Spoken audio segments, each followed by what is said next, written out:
Here are some of Anthony Bourdain's most powerful pieces of writing. The author of Kitchen Confidential, who died today, as of the recording of this, 61 years old, counted several books as part of his legacy. To say Anthony Bourdain, this is from the article, to say Anthony Bourdain was a good writer is to do him a disservice. Though he was a chef, restaurateur, and TV host, it was his writing in the 2000 book Kitchen Confidential that launched him to fame. Bourdain was a master, bringing his culinary expertise, wry wit, and worldly education to the craft of food writing. So here's some segments from some of his work. And again, I'm not familiar with a lot of this. I've never read this book.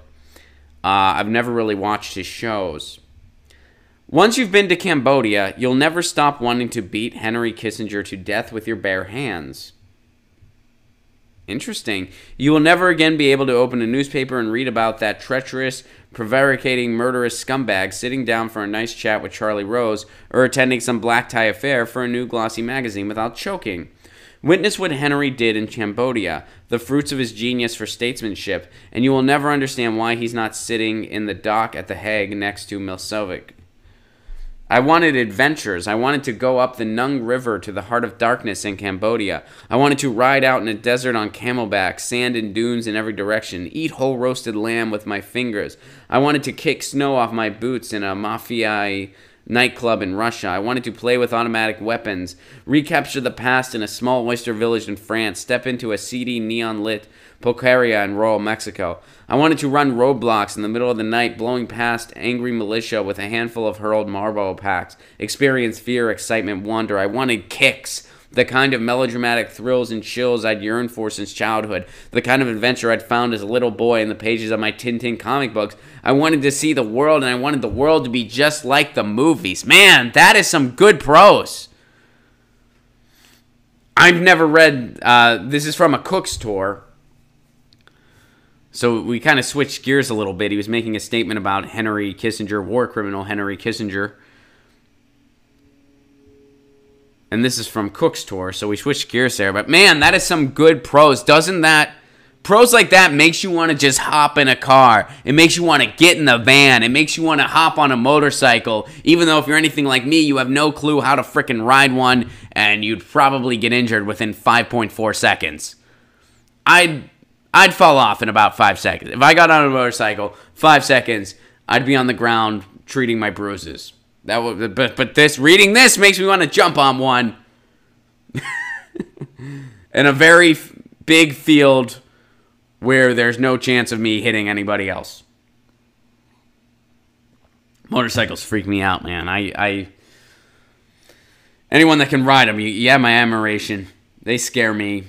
I ride my bike, and I ride my bike on the streets, too. Like, I ride it in traffic. I'm not scared of that. In certain neighborhoods in LA, I wouldn't be able to do it, but where I live in Pasadena, it's kind of flat, and there's a lot of bike lanes. But, man, the kind of melodramatic thrills and chills I'd yearned for since childhood, the kind of adventure I'd found as a little boy in the pages of my Tintin comic books, man, I can't speak for everybody, but for me, that really brings a lot of images. And I remember when I was a little kid, I would spend a lot of time at my grandparents' house, and they lived down the street from this place called the Speedy Mart that I believe is still there. And the Speedy Mart was just your kind of local mom and pop shop. What I used to love to do, I would take, my grandfather would give me $2 worth of quarters. It'd be like, have fun, go to Speedy Mart. And I would go to Speedy Mart, and I would walk down the street, and what would I do with that $2? I would buy a comic book for $1.50, and then maybe I'd get a soda or something like that, whatever I could do with the last 50 cents, maybe a little Debbie treat, whatever, and I'd buy a comic book, and I would go, and I would sit in their yard, and I would read the comic book, and I would wonder about the world at large. I would wonder what New York City was like, because Peter Parker, the guy I was reading about, a.k.a. Spider-Man, that guy was a photographer in New York City, and I would wonder what New York City was like, and I would wonder what all these places were like, and I would wonder about the world at large, reading a comic book, just like Anthony Bourdain did when he was a kid, and it makes you want to just explore the planet. And I'll say this, what we know so far, Anthony Bourdain took his own life, and it really makes you wonder what's going through the psyche of somebody who has that kind of wanderlust for the world and that kind of love for seeing the planet, why they would make that choice. And I'm not trying to shame anybody. I mean, I don't know the answer to that, but it kind of makes you wonder. And clearly this guy must have had his demons that for whatever reason he couldn't overcome. Because you read prose like this, like what I just read, that sounds like somebody who has a really big thirst for life, who has a lust for life, to quote Iggy Pop, another genius. Prose like this make you want to get in the car. They make you want to see the world. They make you want to explore the planet. And, you know, I'm your typical Sagittarius in that way. I love to travel. I love to see the world. It's part of the reason I became a comedian, honestly. I mean, you know, I love doing comedy, but part of the thing that really attracted me to the gig was the fact that I got to travel for work pretty much whenever I wanted to. And that's still the case. And, man, I feel like there's nothing more rewarding than learning about a new part of the world. Even if it's in your own backyard, even if it's in your own country, it's still a rush that I feel like there's nothing quite touches it. So, yeah, thank you for sharing this. And, again, this is somebody that I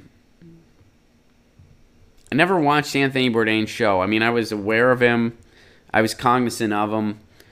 But I never watched his show, never read his books. And now I feel like I might want to read one of his books. And I really feel like, I mean, I hate it when that happens, when you're just totally late to the party because somebody dies. And then you're like, oh, snap. And I feel like he is a beatnik figure. He is kind of a culinary beatnik. Dwayne, I think it was you that described him as that, and that sounds absolutely accurate. Man, it's a shame when that's how you get. I mean, I still remember where I was when I discovered Hunter Thompson died. I remember where I was when I found out Vonnegut died. I remember it was when Thompson died, I was on campus. I remember that. And a bunch of people were talking, and people were, you know, just really bummed out when we found out Hunter Thompson died. I remember when Vonnegut died, it was like 4 in the morning. I found out pretty much immediate because it was 4 in the morning, and I don't know if that's exactly when he died, but news really didn't hit until the following morning. But it was about 4 in the morning, and I remember this because my girlfriend at the time, she got out of bed to go to the bathroom, and for whatever reason, she just kind of looked at her computer. And I remember, I kind of rustled a little bit when she got up to go to the bathroom. It woke me up a little bit, but I wasn't fully awake. I was just kind of, half awake, half asleep, whatever. And then I feel a bright glow as my eyes are closed, right? And I'm like, oh, she's looking at the computer. So again, I was like kind of awake, but I was pretty much still asleep. And she goes, Ron. And so I wake up thinking maybe something's wrong. And I go, what's up? And she goes, Kurt Vonnegut died. And I remember the first thing out of my mouth was I said, I really wish he could have lived long enough to see Bush get away. I really wish that he would have lived long enough to see Bush get out of office. And I really do believe that whenever we have weird times politically, the good ones drop like flies. I really think there's a weird correlation there. If you look at the Bush years, Hunter Thompson, Kurt Vonnegut, Johnny Cash, Elliott Smith, all during the Bush years. And you look at around the time Trump took over, man, Prince, Bowie, now Anthony Bourdain. And I know that people die all the time. This isn't like some foolproof theory, but I do feel there's some weird karma connection where when we're going through rough times, like the world at large is kind of in an uglier place than usual. You get the good ones dropping like flies. So let me see what you guys are saying over here in the chat. Mark Maron posted his talk with Bourdain. I saw that, and I'm going to listen to it. Ron, did you ever read Hell's Angels or Welcome to the Monkey House? Hell's Angels, yes. And Welcome to the Monkey House, I've never read that book, and so many people love that freaking book, and I should have. I need to read that book. I'm going to read Kitchen Confidential and Welcome to the Monkey House. Those are the top two on my list. Once I'm reading a book now, basically about corruption in the America system that my buddy Nathan gave me. I started it, and then I had to put it down for a little bit because I had to read something else. So now I'm going back to it. Once I knock out that book, Welcome to the Monkey House. I got to write this shit down. I don't have a pen anywhere near me. Go figure. But Welcome to the Monkey House and Kitchen Confidential are the top two. Wow. I go for a pen, and this is the first thing I see. I also realized, I hope you guys couldn't see my desk because in my desk I have, oh wait, here, let me see. Yeah, you can't see it. Okay, that's good. In my desk I keep a bunch of my medicine that I don't think I want to show on screen, if you know what I mean. All right. Welcome, Monkey House. I'm writing it with a Sharpie because that's just the first thing I could find. Kitchen Confidential. All right. And now I just wrote this on the back of a calendar with a Sharpie because that's the first thing but I don't want to forget. To me, books are a lot like good restaurants in your town. You make this big list in your head, and you're always like, I got to do this, I got to do this, I got to do this. Then when it's time to go out to eat, you forget all of them. Does anyone else do that? I do that all the time. I forget all of them. I'm like, oh, and then I just go somewhere I've been a bunch of times. You know, I do that all the time. Same with books.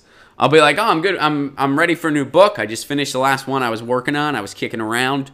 What do I want to read? And then I'll just forget all of them. And then I'll just like go shelf shopping and find some like pop press book that I don't really get much out of. But yeah, thank you for sharing that, Dana. Hey guys, thanks for watching. That was a clip from Get Your News On with Ron, the world's first viewer-curated streaming news show. What does that mean? That means I log on to a stream and people tweet me articles over on Twitter at Ron Placone, or they use our Reddit subsection, which is just Get Your News On with Ron over on Reddit. And that's how we build the show. I'm seeing all these articles for the first time. We are literally getting our news on together. Follow me on Twitter at Ron Placone so you can participate. And this show streams live every Tuesday through Friday at 10 a.m. Pacific Standard Time. So please do tune in. If you want to support this show, you can do so over on patreon.com/Ron Placone, where for as low as $1 a month, you get access to exclusive podcasts every week, exclusive videos, free tickets to shows when I'm performing in your town, and more for as low as $1 a month. Please do consider it. Thank you so much for your support. This has been Get Your News On with Ron.